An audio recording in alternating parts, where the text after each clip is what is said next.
The idea that leaders eat last isn't just a catchy phrase, it's a principle rooted in survival, trust, and human psychology. And the man who brought this concept into modern leadership thinking is Simon Sinek, through his powerful book Leaders Eat Last.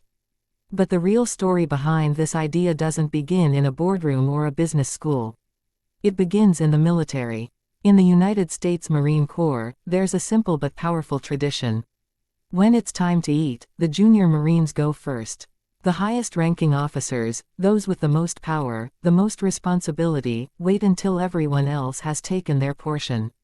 No announcement is made. No speech is required. It's simply understood. Leaders eat last. At first glance, it might look like a symbolic gesture.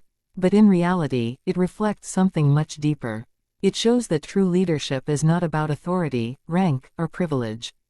It's about responsibility. It's about sacrifice. It's about putting the well-being of others ahead of your own comfort. Simon Sinek first witnessed this during a visit with Marines, and it struck him deeply. In a world where corporate leaders often chase profits, status, and personal gain, here was a system where leaders willingly stepped back to ensure their people were taken care of first. And the result? Unbreakable loyalty, trust, and a willingness among soldiers to risk their lives for one another. This is where the true meaning of leaders eat last begins to unfold.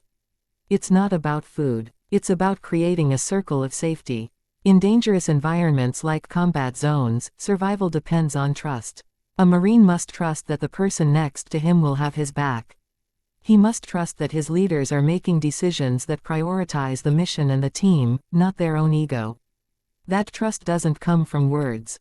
It comes from consistent action. It comes from sacrifice. Now bring that idea into the civilian world. Imagine a workplace where employees feel safe, not just physically, but emotionally. A place where they know their leader won't throw them under the bus to protect their own image. A place where their hard work is recognized, and their well-being matters. When leaders put themselves first, taking credit, hoarding rewards, avoiding blame, they break that circle of safety.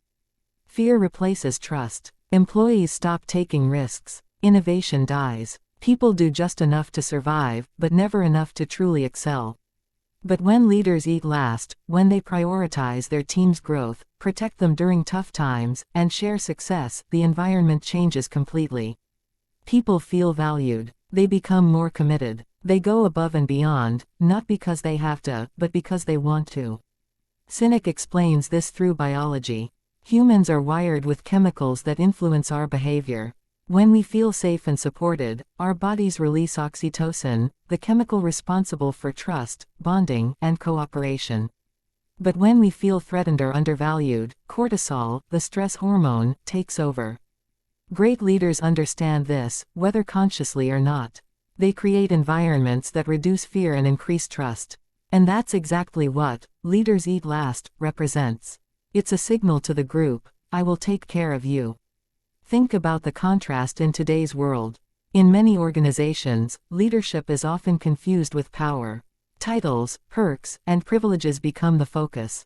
Leaders sit in corner offices while employees struggle on the front lines. Decisions are made to benefit shareholders or executives, even if it harms the team. But the Marine Corps model flips that idea. Leadership is a burden, not a reward. The higher you rise, the more responsibility you carry. The more people depend on you. The more sacrifices you must be willing to make.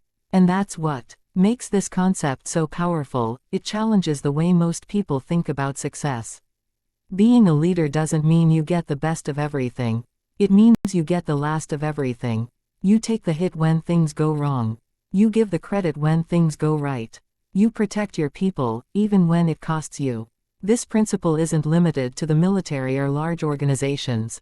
It applies to every level of life. A parent who sacrifices for their children. A teacher who stays late to help struggling students. A coach who puts the team above personal recognition. These are all examples of leaders who eat last. And here's the surprising part. When leaders adopt this mindset, they don't lose, they gain. They gain respect. They gain loyalty. They gain influence that no title or paycheck can buy. People don't follow leaders because they have to. They follow them because they want to. Because they trust them. Because they feel seen and valued. But this kind of leadership isn't easy. It requires discipline. It requires humility. It requires the ability to put aside ego and think long-term.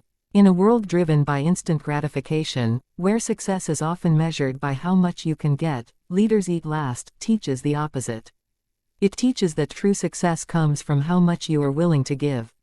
And that's why this idea has resonated so strongly across industries, from the military to business to personal development. It reminds us that leadership is not about being in charge. It's about taking care of those in your charge. So the next time you think about leadership, don't picture the person at the front of the line. Picture the one at the back. The one making sure everyone else is taken care of. The one who doesn't demand respect but earns it through action. Because in the end, the strongest teams, the most successful organizations, and the most respected leaders all have one thing in common: they understand that leadership is a privilege that comes with sacrifice. And sometimes, that sacrifice starts with something as simple as waiting your turn, and choosing to eat last.